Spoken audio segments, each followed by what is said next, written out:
중국, 태국, 캄보디아 분쟁 개입으로 아세안 불안 정철에 한국 공급망과 남중국해 안보 위협하는 치명적 위기. 2025년 7월 24일부터 동남아시아에서 격화된 태국과 캄보디아 간 국경 분쟁은 단순한 영토 충돌을 넘어 중국의 군사적, 외교적, 경제적 개입으로 인해 아세안 전체의 안정성을 흔드는 중대한 사태로 발전했으며, 가장 주목할 만한 점은 중국이 캄보디아에 대한 무기 지원, 군사훈련, 인프라 투자를 통해 이 분쟁을 이용해 남중국해와 동남아시아 전역에서 영향력을 확대하려는 움직임이다. 이 충돌은 폭격과 공습으로 최소 28명의 사상자를 발생시켰고, 7월 28일 중국과 미국의 중재로 휴전이 선언되었으나 20명의 캄보디아 군인이 태국에 억류되는 등 장기적인 긴장 상태가 지속될 가능성이 높다. 이제 이 문제를 다각도로 심층 분석한다. 논점 1. 분쟁의 본질과 장기화 요인.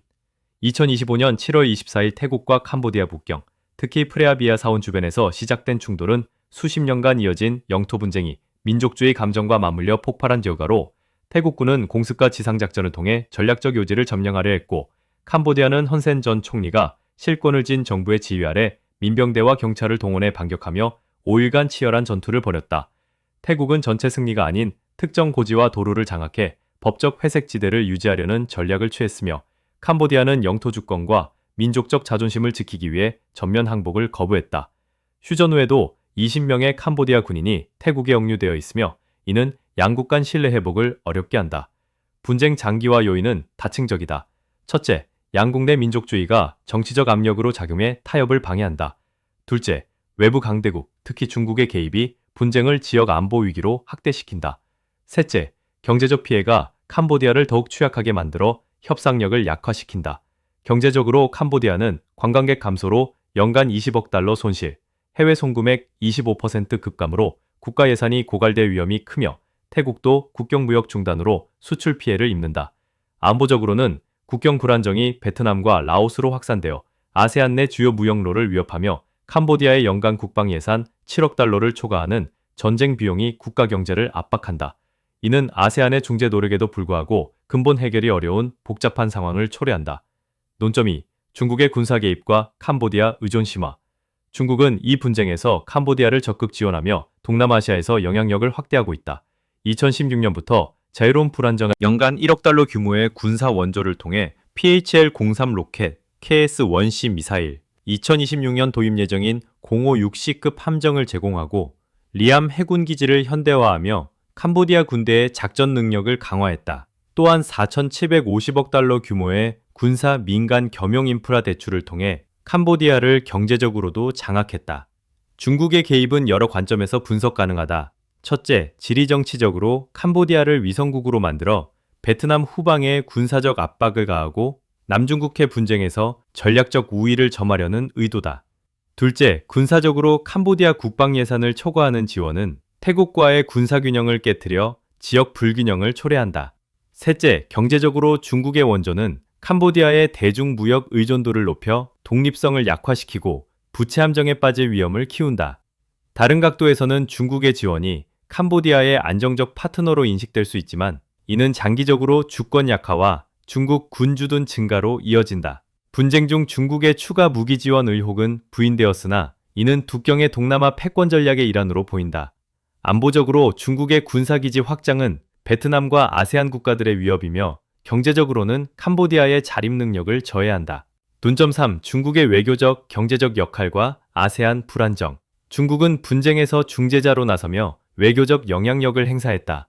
7월 28일 상하이에서 열린 회담을 통해 휴전을 주도했으며, 이는 표면적으로 평화 촉진자로서의 역할을 부각시켰다. 그러나 비판적 시각에서는 중국이 아세안 단합을 막고 남중국해에서 유리한 위치를 유지하려는 전략으로 해석된다. 경제적으로 중국은 캄보디아의 막대한 인프라 투자를 통해 시장을 장악하고 있으며, 이는 태국과의 경제적 경쟁에서 캄보디아를 중국에 더 의존하게 만든다.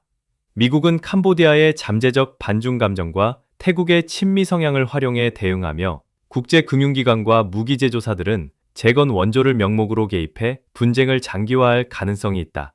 2025년 중국 캄보디아 합동 군사훈련은 양국 협력의 상징이며, 아세안 불안정은 동아시아 무역 네트워크를 위협한다. 중국의 역할을 다각도로 보면 단기적으로는 분쟁 해결에 기여하지만 장기적으로는 아세안 내 분열을 조장해 중국 중심의 지역 질서를 구축하려는 의도가 있다. 경제적으로 아세안 국내 총생산의 이란 3% 손실이 예상되며 공급망 혼란은 글로벌 무역에 영향을 미친다. 안보적으로 분쟁 확산은 해상 무역로를 불안정하게 만들어 에너지 수입 의존 국가들에 타격을 준다. 중국의 외교적 개입은 아세안 국가들의 중립성을 약화시키고 강대국 경쟁을 심화시킬 전망이다. 하시팩 논점 4. 중국 영향 아래 경제 충격과 시장 재편 분쟁은 태국과 캄보디아 경제에 치명적이며 중국의 개입이 시장 재편을 가속화한다. 캄보디아에서는 40만 명 이상의 태국 노동자 기현으로 실업과 시장 혼란이 발생하고 태국은 관광 이미지가 훼손되어 중국, 유럽, 한국 관광객이 급감할 전망이다. 양국 간 상품 보이콧으로 캄보디아 슈퍼마켓에서 태국 제품이 사라지고 중국 및 베트남 상품으로 대체되며 이는 중국의 경제적 영향력을 강화한다. 중국은 캄보디아 시장에 자국 상품을 공급하며 태국과의 경쟁에서 우위를 점하고 이는 아세안 내 경제 균형을 깨뜨린다.